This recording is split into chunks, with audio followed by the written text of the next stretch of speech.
My last salary was 17,000। मैंने comparison start की तो मेरे सारे के सारे जो फ्रेंड्स थे उन्होंने MBA किया था, तो they have their starting salary of 25,000 30,000। Because I am first generation lawyer, seniors को ये डाउट रहता है कि इफ़ मैंने अपनी जूनियर को सिखाया तो शायद वो मेरी प्रैक्टिस ली जा सकता है। मैंने इंस्टा स्क्रॉल कर रही थी तो मैंने बुट कैंप के बारे में देखा, फिर मैंने बुट कैंप अटेंड किया तो वहाँ से मुझे कॉन्ट्रैक्ट ड्राफ्टिंग के कोर्स के बारे में पता चला कि एक्चुअली में कॉन्ट्रैक्ट ड्राफ्टिंग क्या क्या होता है, कौन सी चीज़ें इंपॉर्टेंट है। सिर्फ कॉन्ट्रैक्ट ड्राफ्टिंग का मतलब ये नहीं कि आपने ये कॉन्ट्रैक्ट यहाँ से उठाया, इसको कॉपी कर दिया, पार्टी डिटेल्स ऐड कर दी तो हो गया आपका कॉन्ट्रैक्ट। ये ट्रू नहीं है।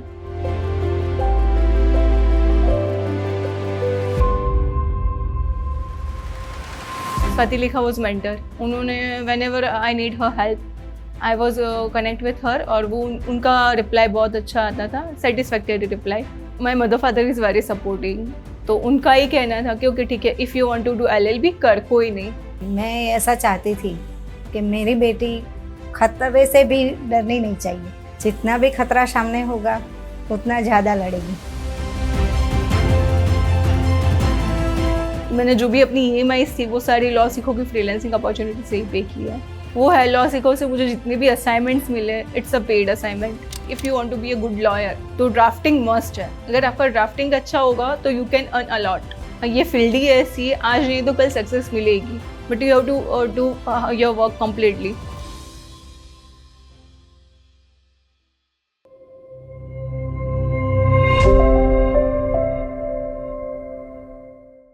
Myself Hital Gohil, I am a corporate lawyer and a post trainer. Currently मैंने 2024 से खुद की प्रैक्टिस स्टार्ट की हुई है। तो मैं फ्रीलांसिंग सर्विसेज भी प्रोवाइड करती हूँ, कॉर्पोरेट ड्राफ्टिंग भी प्रोवाइड करती हूँ। फिर प्रॉपर्टी ड्यू डिलीजेंस का जो है सारा जो रहता है कि आप कोई प्रॉपर्टी परचेज कर रहे हैं तो क्या क्या चीज़ें आपको ध्यान रखनी है, फिर क्या क्या चीज़ें उसमें इंपॉर्टेंट रहती है, उसका डॉक्यूमेंटेशन क्या क्या रहेगा, वो सारी चीज़ें आ जाती है। फिर कॉन्ट्रैक्ट ड्राफ्टिंग, देन ये पोस्ट ट्रेनिंग का रहता है। मेरे जो पापा है उनके uncle, he is the best criminal lawyer of Ahmedabad. अच्छा। तो ही वॉज माई इंस्पिरेशन। तो उन्हें देख के मुझे भी लगा कि नहीं, I want to be a lawyer. I have done after graduation, तो मेरा 3+3 है, BBA देन LLB। I have done my BBA from Chiman bhai Patel institute of business administration and LLB from Maniklal Nanavati law college. BBA was a regular, जो LLB है it was part time because I was doing internship मैंने 2 से 3 जगह पे की है। I have started my internship with advocate JP Kapoor. वो जो थे वो बैंक के एडवोकेट थे, बैंक के पैनल में थे।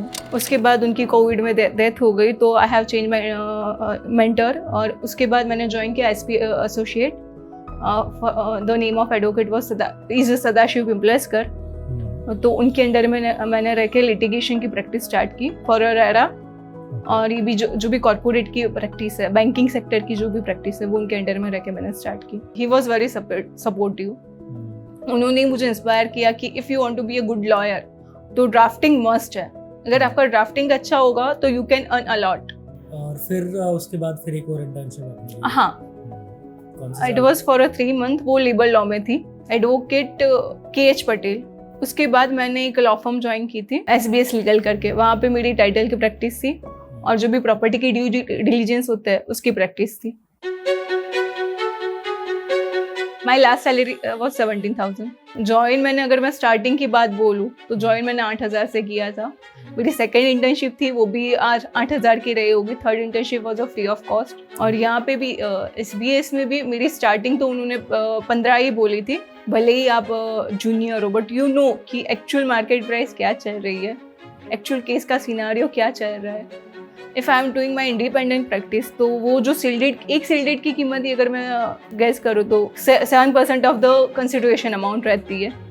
तो 17,000 is a low payment for me. मैंने कंपैरिजन स्टार्ट की कि आई हैव डन BBA, तो मेरे सारे के सारे जो फ्रेंड्स थे उन्होंने MBA किया था, तो they have their starting salary of 25,000 30,000। वो सिर्फ स्टार्टिंग सैलरी थी। तो उस टाइम थोड़ा सेल्फ डाउट हुआ कि नहीं यार, आई हैव लो सैलरी, कैसे होगा आगे, क्या करेंगे आगे, कुछ फ्यूचर है या नहीं है। Because I am first generation lawyer, कोई सीनियर का कोई इतना सपोर्ट ये फील्ड में नहीं मिलता। सीनियर्स को ये डाउट रहता है कि इफ़ मैंने अपनी जूनियर को सिखाया तो शायद वो मेरी प्रैक्टिस ली जा सकता है। मेरा ये था कि आफ्टर 5 to 7 years मुझे अपनी खुद की प्रैक्टिस स्टार्ट करनी। मेरा फर्स्ट गोल यही था कि मुझे जॉब तो इतनी करनी ही नहीं है।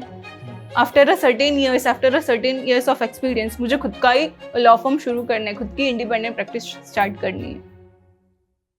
Because of that I have completed my contract drafting course from a law सीखो। उस टाइम वो जो मैंने तीसरी इंटर्नशिप में थी मैं, और उसके बाद मैंने थोड़ा ब्रेक भी ले लिया था for JMFC preparation. My bad luck, वो क्लियर नहीं हुई। मैंने इंस्टा स्क्रॉल कर रही थी तो मैंने बुट कैंप के बारे में देखा, फिर मैंने बुट कैंप अटेंड किया, तो वहाँ से मुझे कॉन्ट्रैक्ट ड्राफ्टिंग के कोर्स के बारे में पता चला कि एक्चुअली में कॉन्ट्रैक्ट ड्राफ्टिंग क्या क्या होता है, कौन सी चीज़ें इंपॉर्टेंट है। सिर्फ कॉन्ट्रैक्ट ड्राफ्टिंग का मतलब ये नहीं कि आपने ये कॉन्ट्रैक्ट यहाँ से उठाया, इसको कॉपी कर दिया, पार्टी डिटेल्स ऐड कर दी तो हो गया आपका कॉन्ट्रैक्ट। ये ट्रू नहीं है। बहुत कुछ चीज़ें हैं जो कॉन्ट्रैक्ट में रिक्वायर है। कॉन्ट्रैक्ट ड्राफ्टिंग के टाइप्स बहुत सारे हैं, उसके क्लॉज के टाइप्स बहुत सारे हैं। बॉयलर प्लॉट क्लॉजेस को ले लो, आप फिर नेगोशिएशन को ले लो, फिर कैसे पेमेंट क्लॉज लेने हैं, वो सारा वहाँ से बुट कैंप से मुझे पता चला। मैंने कॉलेज में कुछ सीखा ही नहीं है, शायद ये चीज़ें हमारी बुक्स में, हमारे कोर्स में है ही नहीं।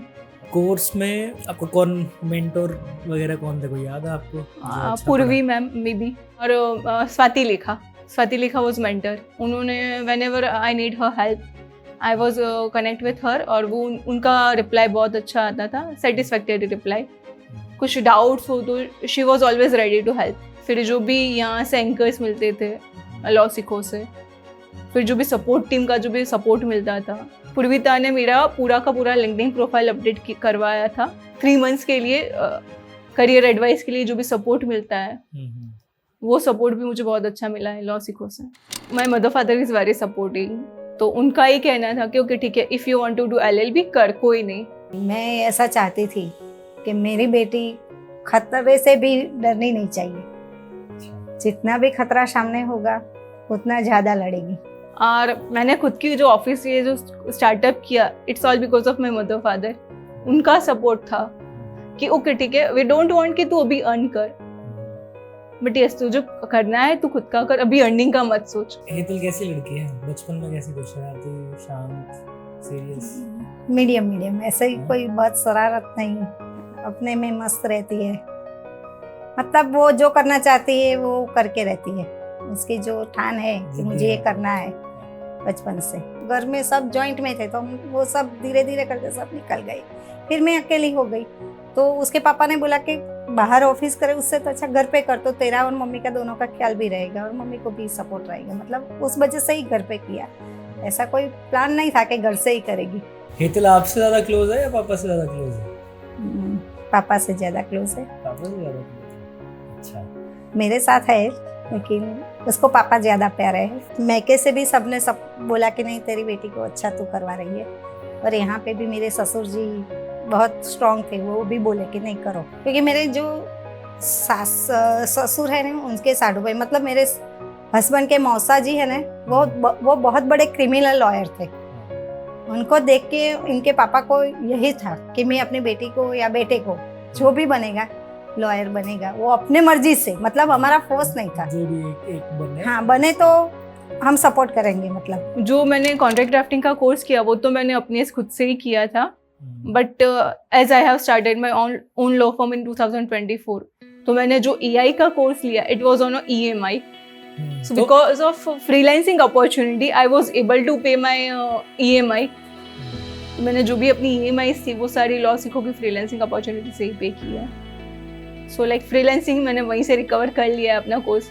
वो है लॉ सीखो से मुझे जितने भी असाइनमेंट्स मिले इट्स अ पेड असाइनमेंट, और अभी भी विथ हेल्प ऑफ शानू जो मेरी गुजराती ट्रांसलेशन है, ट्रांसक्रिप्शन है, वो तो अभी चल ही रहा है। वो सारे लॉन्ग टर्म प्रोजेक्ट्स मिल रहे हैं। और फिर आपने 24 में नया कोर्स लिया? हाँ 24 में नया कोर्स लिया EI का, and then I bought corporate library, वो भी चल रहा है।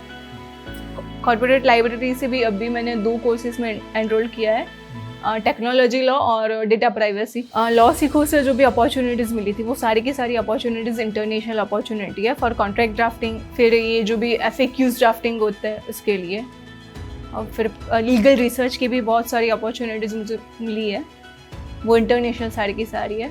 नेशनल क्लाइंट्स में मेरे more than I had drafted 100 titles. 2 RERA के केस हैं मेरे पास, जो एक सक्सेसफुली हो गया, judgement is in my favour. और अभी I have in one contract drafting, जो भी एक कॉन्ट्रैक्ट है उसमें चल रहा है कि एक सैलून है राजकोट बेस्ड, उसके एम्प्लॉयज़ जो है मोर देन 200 और 300 एम्प्लॉयज़ है और पूरे गुजरात में। तो उनका पूरा का पूरा कॉन्ट्रैक्ट ड्राफ्टिंग का मेरे पास है अभी।